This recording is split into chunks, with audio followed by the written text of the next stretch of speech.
There is a tremendous amount of alignment between the infrastructure investment characteristics and the investment characteristics that institutional investors are often looking for to help round out a balanced portfolio.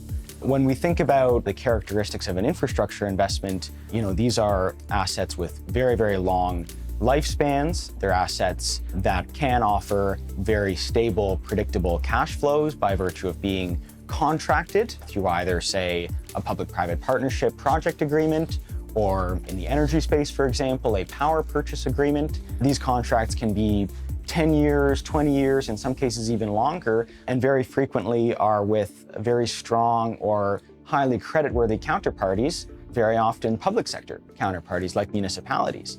They're highly regulated. All of this to say that these can make for assets that can offer potentially very strong risk-adjusted returns.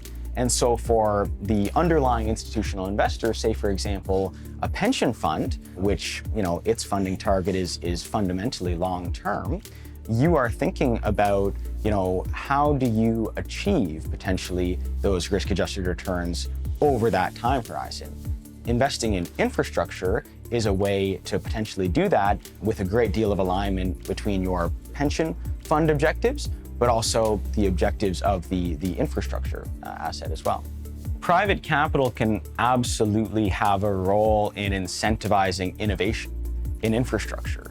Very often private capital sources and the other stakeholders that they partner with have capabilities and experience in infrastructure that might allow them to say, we've done this before, we've invested in say, a toll road before.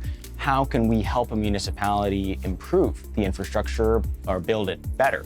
One area we're very interested in is smart infrastructure, or what is sometimes referred to as next generation infrastructure, which is essentially just your traditional infrastructure assets that have been enhanced somehow with a digital solution, say artificial intelligence or a sensor technology, Internet of Things, perhaps technologies that already exist and have proven applicability. To use the example of a toll road, this isn't reinventing the wheel. It's saying the existing process might be very intensive from an operating expense point of view. You have to pay a lot of money to maintain not only the toll road, but also operate the booths to collect the fares. How can you improve that and say, and we're already seeing this by the way, you put a gate over the toll road where you can just pick up, every car drives under it, you've got a transponder, and automatically you get a bill in the mail based on how many miles you traveled. So what does this do? It allows the toll road operator